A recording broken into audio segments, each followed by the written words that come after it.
दिल्ली विधानसभा चुनाव में बीजेपी की बड़ी जीत और आम आदमी पार्टी की बड़ी हार से लोगों को ज्यादा हैरानी नहीं हुई, बल्कि ज्यादा हैरानी तो इस बात को लेकर हुई है कि दिल्ली में अल्पसंख्यक वोट पहली बार बंट गया। क्योंकि इस वोट को लेकर यह माना जाता है कि ये कभी नहीं बंटता है, एक साथ एकजुट होकर एक ही तरफ जाता है। तो इस वोट में किसने सेंध लगाई, ये एक बड़ा सवाल हुआ। अब जो खबरें आ रही हैं या जो जानकारियां निकल कर आ रही हैं, उससे ये साफ हो जाता है कि इस वोट में इस बार एआईएमआईएम और कांग्रेस ने सेंध लगा दी। कांग्रेस की तरफ से वोट कुछ हद तक वापस आता दिखाई दिया, तो एआईएमआईएम के जो उम्मीदवार थे, जिस सीट पर थे, वहां उसे भी मुस्लिमों के वोट मिले। अब अल्पसंख्यकों के आपसे दूर जाने का जो नुकसान हुआ, वो आम आदमी पार्टी को उठाना पड़ा। दिल्ली में 5 सीटें ऐसी हैं जहां मुस्लिम आबादी 30 से 40% के करीब है। अब 2020 चुनाव की बात अगर करें तो उसमें इन सभी सीटों पर आम आदमी पार्टी को जीत मिली थी।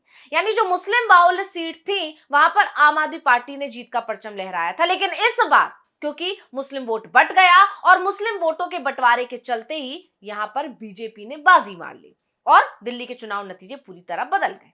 दिल्ली में मुस्लिम वोटों के बंटवारे की अगर बात करें तो पहले से ही ये तय माना जा रहा था। इस बार जिस तरह से कांग्रेस और आम आदमी पार्टी ने गठबंधन नहीं किया और फिर एआईएमआईएम की एंट्री हुई इस चुनाव में, उसके बाद ये माना जा रहा था कि इस बार मुस्लिम वोट बंट सकता है। क्योंकि जिस तरह से कांग्रेस ने पिछले कुछ समय से अल्पसंख्यकों और दलितों के हक की आवाज पूरे देश में उठाई है, खासतौर पर राहुल गांधी जिस तरह से संविधान बचाओ की लड़ाई लड़ रहे हैं, उनके ऊपर हो रहे अत्याचार की या उनके साथ हो रहे भेदभाव की बात जिस तरह राहुल गांधी हर मंच से कह रहे हैं, उसके बाद से ही अल्पसंख्यक और दलित मतदाता पूरे देश में ही कांग्रेस की तरफ तेजी से शिफ्ट हुआ है और दिल्ली में भी ये वोटर कांग्रेस की तरफ झुकाव दिखा रहा था। ऐसे में national confederation of Dalit and Adivasi organisations यानी नैकडोर के सर्वे में भी ये बात साफ हो गई थी कि दिल्ली का जो दलित है अब आम आदमी पार्टी को छोड़कर कांग्रेस के साथ जाने की तैयारी में है। तो मुस्लिमों को लेकर भी यही बात कही जा रही थी, ऐसे ही दावे किए जा रहे थे। तमाम एजेंसियों के सर्वे में एक बात साफ हो गई थी कि मुस्लिम दिल से अब कांग्रेस के साथ है। सिर्फ बीजेपी को हराने के नाम पर आम आदमी पार्टी को वोट दे सकते हैं, लेकिन इस बार उन्होंने बीजेपी को हराने के लिए ही मतदान नहीं किया, बल्कि जहां उन्हें विकल्प दिखाई दिया, उन्होंने विकल्प को चुन लिया। अब अल्पसंख्यकों के आप से होते मोहभंग का नुकसान आम आदमी पार्टी को उठाना पड़ा। तो आज हम अपनी स्पेशल रिपोर्ट में दिल्ली में आपसे दूर होते अल्पसंख्यकों को लेकर ही करेंगे बात। नमस्कार, मैं हूं अंशिता। दिल्ली विधानसभा चुनाव में आम आदमी पार्टी को करारी हार का सामना करना पड़ा। हालांकि तमाम तरह के जो सर्वे थे उनमें मिलीजुली प्रतिक्रिया देखने को मिल रही थी। कुछ सर्वे रिपोर्ट्स ये दावा कर रहे थे कि आम आदमी पार्टी एक बार फिर सत्ता में वापसी कर रही है, तीसरी बार सरकार बनाएगी। वहीं कुछ का कहना था कि बीजेपी की सरकार बनने वाली है। लेकिन मुस्लिम वोटरों पर और खासकर दलित वोटर्स पर सबकी निगाहें थी कि ये वोट जिस तरफ जाएगा सरकार उसकी बन जाएगी। अब मुस्लिम वोटर्स को लेकर एक बात तो साफ थी कि मुस्लिम वोटर जिस तरह से पिछले जो चुनाव देखे गए हैं, चाहे वो लोकसभा चुनाव रहे हों या जिस तरह के जो उपचुनाव अभी यूपी में हुए, इसको देखते हुए एक बात तो साफ थी कि मुस्लिम वोटर बीजेपी की तरफ तो किसी कीमत पर नहीं जाने वाला है, एकजुट होकर बीजेपी के खिलाफ ही वोट करेगा। लेकिन ये बड़ा सवाल था कि इस बार जिस तरह से आम आदमी पार्टी और कांग्रेस एकजुट नहीं हुए हैं, इंडिया गठबंधन बिखरा हुआ है और उस बीच में एआईएमआईएम ने भी एंट्री की है चुनाव में, तो इसको लेकर एक सवाल था कि इस बार मुस्लिम मतदाता किस तरफ शिफ्ट होगा। क्या कांग्रेस के साथ जाएगा या आम आदमी पार्टी के साथ ही रह जाएगा या फिर कोई तीसरा विकल्प चुनेगा। तो ऐसे में आम आदमी पार्टी की तरफ अगर जाता मुस्लिम वोटर तो नतीजे ये नहीं होते जो कि हुए। लेकिन जिस तरह से आम आदमी पार्टी ने गठबंधन से दूरी बनाई, दिल्ली दंगों के समय पर जिस तरह से आम आदमी पार्टी का जो स्टैंड रहा था, दिल्ली सरकार का जो स्टैंड रहा था, उसने मुस्लिम मतदाताओं को मायूस किया था और यही वजह एक रही कि मुस्लिम मतदाताओं ने इस पर फोकस किया कि आम आदमी पार्टी को वोट नहीं देना है। अब उसके लिए चाहे कांग्रेस को दे या फिर एआईएमआईएम को दे, और इसी का नुकसान आम आदमी पार्टी को उठाना पड़ा। पिछले चुनावों की अगर बात की जाए तो पिछली बार 62 सीटें जीतने वाली आम आदमी पार्टी इस बार चुनाव रिजल्ट में महज 22 सीटों पर सिमट कर रह गई है। आम आदमी पार्टी के राष्ट्रीय संयोजक अरविंद केजरीवाल और मनीष सिसोदिया जैसे बड़े चेहरों को भी हार का मुंह देखना पड़ा इस चुनाव में। अब यहाँ चुनाव आयोग के आंकड़ों पर अगर नजर डालें तो यहाँ आम आदमी पार्टी और बीजेपी जो कि आपस में जिनका मुख्य मुकाबला बताया जा रहा था, उनके बीच में वोटों का अंतर बेहद कम रहा है। जो आंकड़े फिलहाल सामने आए हैं वहां आम आदमी पार्टी को लगभग 44% वोट मिले हैं, तो वहीं बीजेपी को लगभग 46% वोट मिले हैं।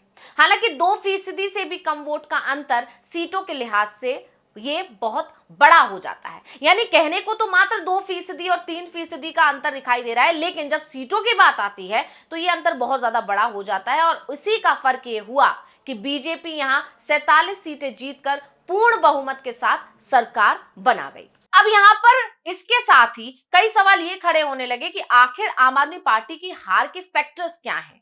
क्यों आम आदमी पार्टी हार गई? क्या इस बार जनता को उसके वादों पर भरोसा नहीं हुआ? जिन वादों के सहारे आम आदमी पार्टी सत्ता में पहली बार आई थी, उन्हीं वादों को सिर्फ और बढ़ाया गया आम आदमी पार्टी की तरफ से। फिर भी आम आदमी पार्टी पर भरोसा क्यों नहीं जताया जनता ने? या फिर आम आदमी पार्टी पर जिस तरह से तमाम आरोप लगे, भ्रष्टाचार के आरोप लगे और शराब घोटाले का मामला इतना ज्यादा छाया रहा, अरविंद केजरीवाल को जेल तक जाना पड़ा, क्या जनता ने उन तमाम आरोपों पर भरोसा कर लिया, इसलिए आम आदमी पार्टी पर इस बार भरोसा नहीं जताया? ये कई चीजें चल रही है और इसके बीच में सबसे बड़ी जो वजह निकल कर आ रही है वो इसे भी माना जा रहा है कि आम आदमी पार्टी ने कांग्रेस के साथ गठबंधन नहीं किया, इसीलिए लगभग 15 सीटें ऐसी हैं जहां पर कांग्रेस ने सीधी टक्कर दी आम आदमी पार्टी को और उसका फायदा बीजेपी उठा कर ले गई। यानी वोट कटा और बीजेपी को फायदा हो गया।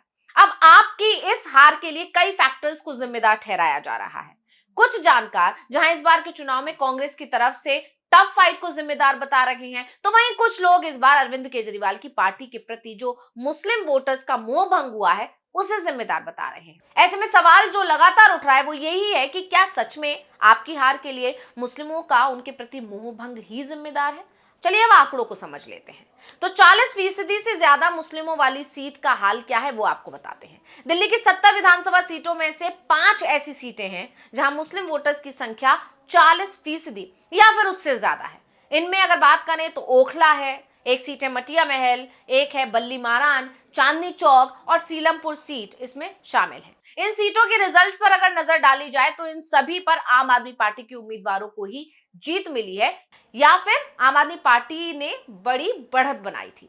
30% मुस्लिम वोटर्स वाली सीटों का अब खेल आपको बताते हैं। तो दिल्ली की 5 अन्य सीटों पर मुस्लिम वोटर्स की जो संख्या है वो 30% के करीब है। इनमें एक है रिठाला, दूसरी है मुस्तफाबाद, सीमापुरी, बाबरपुर और शाहदरा सीट। अब यहां आकर चीजें थोड़ी दिलचस्प हो जाती हैं। इसे ऐसे समझिए कि इनमें से 3 सीटों रिठाला, शाहदरा और मुस्तफाबाद में बीजेपी को जीत मिली है। इन तीनों के तीनों सीटों पर पिछले चुनाव में आपका कब्जा रहा था। वहीं बाबरपुर और सीलमपुर सीट की अगर बात करें तो वहां पर आपने अपना कब्जा बरकरार रखा है। ऐसे में इन 3 सीटों के लिए कहा जा सकता है कि यहां मुस्लिम वोटर्स का आपसे थोड़ा मोहभंग तो जरूर हुआ। वहीं ओखला जैसी सीट पर अगर बात करें तो आम आदमी पार्टी के अमानतुल्लाह खान की जीत जरूर हुई, लेकिन इस मुस्लिम बहुल सीट पर उनकी जीत का जो अंतर था वो पिछली बार से काफी कम हो गया है। इसलिए उनकी जीत से ज्यादा फोकस इस बात पर है कि ये जीत का अंतर कम हुआ है।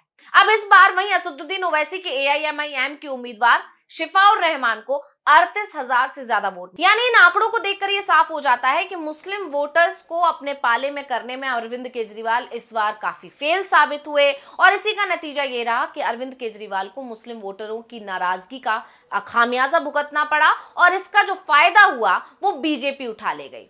मुस्लिम वोटर्स का बट जाना, क्योंकि मुस्लिम वोटर्स ये तय नहीं कर पाए कि उन्हें कांग्रेस के साथ जाना चाहिए या फिर AIMIM जो चुनावों में एंट्री की जिसने उसके साथ जाना चाहिए, इस वजह से नुकसान आम आदमी पार्टी को हुआ क्योंकि वोट बट गया और लेकिन आम आदमी पार्टी को ये वोट नहीं मिला और इसी का फायदा बीजेपी उठा ले गई। और इसीलिए कहा जा रहा है कि अरविंद केजरीवाल के जो तमाम हार के जो फैक्टर्स हैं उसमें एक बड़ा हार का फैक्टर्स मुस्लिम वोटर्स का उनकी पार्टी से और खुद अरविंद केजरीवाल से मोहभंग होना भी माना जा रहा है, क्योंकि पिछले कुछ दिनों में लगातार ये देखने को मिल रहा था कि अरविंद केजरीवाल कट्टर हिंदुत्व की राजनीति कर रहे हैं।